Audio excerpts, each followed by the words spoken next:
ఏంటక్క ఆలోచిస్తున్నావు? ఏ ముగ్గు వేస్తామని. ఇందులో ఆలోచించడానికి ఉంది, ఏదో ఒకటి వేయి. ఏదో ఒకటి వేసే స్వేచ్ఛ నాకెక్కడ ఉందమ్మా. మొన్న నేను చిలక ముగ్గు వేస్తుంటే. ఏంటే ఈ చిలక? అవునండి, ఎలా ఉందండి? చాలా బాగుంది, బ్రహ్మాండంగా ఉంది. ఎవడేమన్నాడు ఈ ముగ్గు నిన్ను? ఎవరు వేయమనలేదండి. ఎవరు వేయమనలేదండి. ఎవరు వేయమనకుండా నేను ఒక్కదాని వేసే ఇండిపెండెంట్ డెసిషన్స్ తీసుకుంటున్నావు అన్నమాట. ఏంటి మాట్లాడమే? సతీ సావిత్రి కట్టింగ్ లేవుక చిలక ముగ్గేసి చిలకలాగా ఎవరితో ఎగిరిపోదాం అనుకున్నావా? ఏంటండి మీరు అనేది?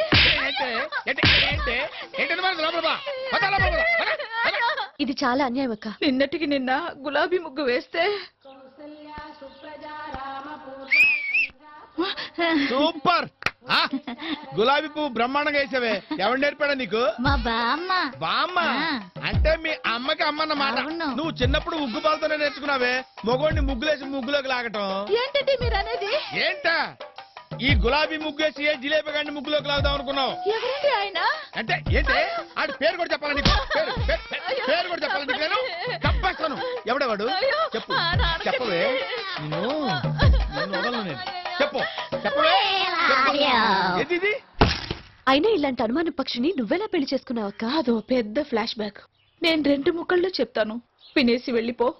నేను లాల్ బహదూర్ స్టేడియం ఎదురుగా ఎస్టీడీ బూత్ లో పనిచేసేదాన్ని. ఈ పొట్టోడు రోజు క్రికెట్ కిట్లు పట్టుకుని లోపలికి బయటికి తిరుగుతుండేవాడు. అంతేకాదు అజారుద్దీన్, లక్ష్మణ్ ఇద్దరితో నవ్వుతూ మాట్లాడేవారు. ఒకసారి ఇండియా పాకిస్తాన్ వన్డే మ్యాచ్ జరిగితే చూడాలని సర్దా వేసి ఇతన్ని టికెట్లు అడిగాను. పెవిలియన్ లో ప్లేయర్స్ పక్కనే ఫ్రీగా కూర్చోబెట్టి కాఫీ టీ కూడా ఇచ్చారు.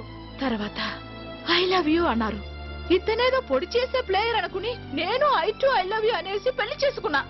తర్వాత తెలిసింది ఈడో క్యాంటీన్ లో కాఫీ టీ అమ్ముకునేవాడని. అయ్యో, ఎంతగా మోసపోయావు అక్క. గుడ్ మార్నింగ్ అక్క. Good morning. నా పేరు పల్లవి. నిన్ననే మీ ఎదురింట్లో దిగాం. మీ ఇద్దరి గురించి శ్రీకన్య ఆంటీ చెప్పారు. అలాగా? కొత్తగా పెళ్ళైందమ్మా? అవునక్క. జాగ్రత్త. దేనికక్క? ముగ్గు వేసేటప్పుడు ఏ ముగ్గు మీ ఆయనకి ఇష్టమో ముందు తెలుసుకుని వేయమ్మా. పల్లవి కాఫీ పెట్టాను, వేణీలు కాశాను, పల్లె పని కూరగాయలు కూడా వచ్చా. అక్క, మా ఆయన చందు. నమస్కారం అండి. హలో. ఏం బాబు, కాఫీ నువ్వే పడతావా? నేనే పెడతానమ్మా. బాబు, కూరగాయలు కూడా నువ్వే కోస్తావా? వంట కూడా నేనే చేస్తానమ్మా. విన్నావా, వంట కూడా వాడే చేస్తాడంట. వాడ కాదమ్మా, నేను. సారీ. It's okay. ఇందులో అంత ఆశ్చర్యమేముంది? మొగుడు పెళ్ళాలన్నాక ఒకరికొకరు తోడు నీడుగా ఉండాలి. పిలిచారండి? ఏంటే గొంతు చించుకొని పిలుస్తుంటే బయట ఏం చేస్తున్నావు నువ్వు? వాకిట్లో ముగ్గేస్తున్నానండి. అంటే లోపల మందు కొడుతున్నాననే కదా నీ అభిప్రాయం?